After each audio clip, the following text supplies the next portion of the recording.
Hello friends, एक बार फिर आपको तो स्वागत हो दोस्तों। इस समय रोहिलखंड यूनिवर्सिटी से एफिलिएटेड कॉलेजेस के स्टूडेंट्स के लिए इस बात की सबसे बड़ी खुशखबरी आ रही है, जिसका आपको बेसब्री से इंतजार था। आप ये जानना चाहते थे कि कौन से कोर्सेज में कितने कितने क्वेश्चन जो है वो पेपरों में पूछे जाएंगे। पूरी न्यूज़ विस्तार से हम आपको देने वाले हैं, तो प्लीज़ इस वीडियो को आप बिल्कुल अभी जल्दी से शेयर कर दीजिए और इस चैनल को फटाफट सब्सक्राइब करते हुए बेल आइकन को जरूर प्रेस कर लीजिए, क्योंकि हम आपके लिए इसी तरह की जो पल पल की अपडेट है वो लगातार लाते रहते हैं। सो चलिए फ्रेंड्स, आज की इस वीडियो को स्टार्ट करते हैं। क्या पढ़ाई में आते हैं आपको डाउट, तो 5 सेकंड में डाउट नेट के साथ करो इन्हें आउट। बस अपने सवाल की फोटो खींचो, उसे क्रॉप करो और तुरंत वीडियो सॉल्यूशन पाओ। फिर चाहे आपका सवाल फिजिक्स, केमिस्ट्री, मैथ, बायोलॉजी किसी भी सब्जेक्ट का हो, या फिर आप CBSE board, UP, Bihar, Maharashtra, Rajasthan या एमपी आदि स्टेट बोर्ड के स्टूडेंट्स हो, चाहे आप 6 to 12 क्लास के स्टूडेंट्स हो, IIT, JEE mains and advance NEET के स्टूडेंट्स हो, सभी सवालों के वीडियो सॉल्यूशन आपको मिलेंगे डॉट नेट ऐप पर। इसके साथ ही डॉट नेट ऐप पर चल रही है इंडिया की नंबर 1 ऑनलाइन वीडियो क्लासेस, वो भी इंग्लिश और हिंदी मीडियम में, जहां पर पूरा कोर्स आपको पढ़ाया जा रहा है। तो आज ही जाकर इन कोर्सेज का हिस्सा बने और डॉट नेट ऐप को इंस्टॉल करें।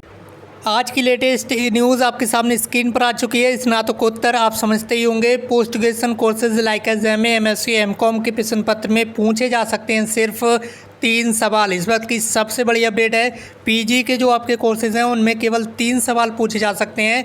और पहले आपके वहाँ पर 4 प्रश्न पत्र होते थे, तो अब 4 प्रश्न पत्र नहीं होंगे।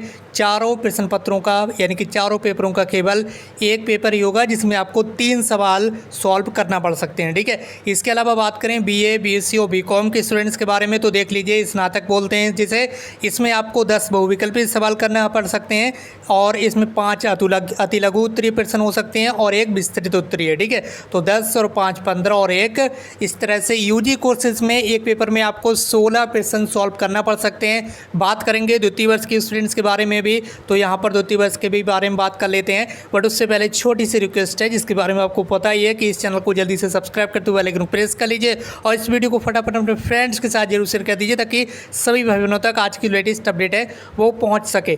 ठीक है, स्नातक द्वितीय वर्ष की जो परीक्षा होंगी और इनका भी अंतिम वर्ष की तरह यानी कि फाइनल ईयर की तरह एक सब्जेक्ट का केवल एक पेपर ही तैयार किया जाएगा। ठीक है, पहले के वर्ष में यदि छात्रों को अलग अलग प्रश्न पत्र की परीक्षा दी थी, लेकिन उसे नहीं माना जाएगा। ठीक है, प्रश्न पत्र में छात्र के जितने अंक आएंगे उसी के आधार पर प्रथम वर्ष में उसे औसत अंक दे दी जाएंगी। इस वक्त की सबसे बड़ी अपडेट आ चुकी है आपके सामने, स्क्रीन पर आप लाइव देख पा रहे होंगे। बिल्कुल आज दिनांक 16 जून की लेटेस्ट न्यूज़ है। स्नातक और स्नातकोत्तर की अंतिम वर्ष की मुख्य परीक्षाओं को लेकर एमजेपी रोहिलखंड विश्वविद्यालय ने तैयारियां शुरू कर दी हैं।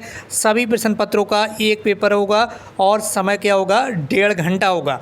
इसका तो निर्धारण शासन और विश्वविद्यालय स्तर पर पहले हो चुका है, लेकिन प्रश्न पत्र का स्वरूप कैसा होगा इसका निर्धारण अभी नहीं हो सका है। मंगलवार को परीक्षा नियंत्रक संजीव कुमार की मौजूदगी में बरेली कॉलेज के सभी विषयों के विभागाध्यक्ष के साथ इसको लेकर मंथन हुआ है, जिसमें सुझाव दिया गया है कि स्नातकोत्तर के प्रश्न पत्र में सिर्फ 3 प्रश्न ही पूछे जाएँ। ठीक है, स्नातकोत्तर मतलब पीजी और पीजी मतलब एमए, एमएससी, एमकॉम, अब अच्छी से समझते होंगे। ठीक है, तो इन कोर्सेज में कितने सवाल पूछे जाएं, केवल 3 सवाल ही पूछे जाएं। पहले क्या होता था, आपके 4 पेपर होते थे, फर्स्ट, सेकंड, थर्ड, फोर्थ, इस तरह से 4 पेपर होते थे। अब 4 पेपरों में आपको कितने कितने सवाल सॉल्व करना पड़ते थे ये तो आपको ही पता होगा। फिलहाल चारों पेपर अलग अलग होते थे, लेकिन अब क्या है, अब चारों पेपरों का केवल एक ही पेपर होगा, जिसमें 3 सवाल आपको सॉल्व करना पड़ सकते हैं। इस वक्त की सबसे बड़ी अपडेट है, ये आप देख लीजिएगा यहाँ पर। और इसी तरह से ये 3 प्रश्न हल करना पड़ सकते हैं, ये पीजी के लिए।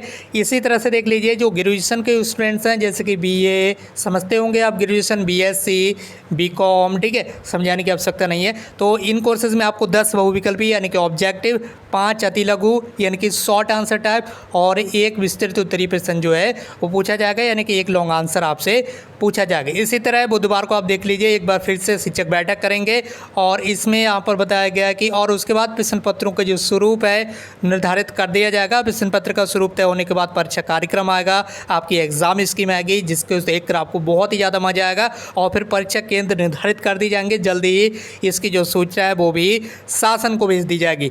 इससे पहले आप देख लीजिए, इससे पहले एमए, एमएससी और अन्य स्नातकोत्तर पाठ्यक्रमों में 4 या 5 प्रश्न पत्र होते थे। यहाँ पर खुद बताया गया कि पहले पीजी कोर्स जो होते थे उसमें 4 पेपर होते थे, 5 पेपर भी होते थे। इनमें छात्रों को 5 पेपर जो है वो 3 घंटे में करने होते थे। ठीक है, 3 घंटे में अलग अलग करना होते थे।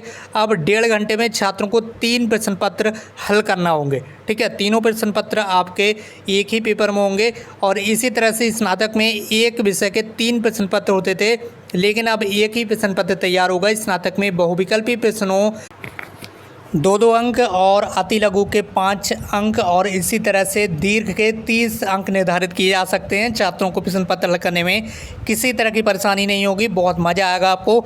इसलिए इस तरह के प्रश्न पत्र तैयार किए जाएगा कि तीनों प्रश्न पत्र का पाठ्यक्रम शामिल हो जाए। ऐसे में यदि छात्र सभी पाठ्यक्रम की पढ़ाई ना करके सके तो उसे प्रश्न पत्र हल करने में कोई भी दिक्कत ना हो। सभी बहुविकल्पी प्रश्न इसलिए नहीं लिखे जा रहे हैं क्योंकि इसको लेकर निजी महाविद्यालयों यानी कि जो प्राइवेट कॉलेजेस होते हैं उसमें क्या होता है तो आपको पता ही होगा, वहाँ पर नकल कराने की आशंका है। इसलिए ऑब्जेक्टिव टाइप क्वेश्चन पेपर इस बार नहीं बनाए जा रहे हैं। बैठकों में शिक्षकों ने कहा है कि कम प्रश्न पत्र रखने से मूल्यांकन में भी दिक्कत नहीं होगी और समय पर रिजल्ट भी जारी कर दिया जाएगा। इस दौरान हिंदी, उर्दू व संस्कृत विषयों के प्रश्न पत्रों को लेकर अभी भी संशय बना हुआ है क्योंकि इसमें कई छात्र अतिरिक्त विषय भी चुनते हैं।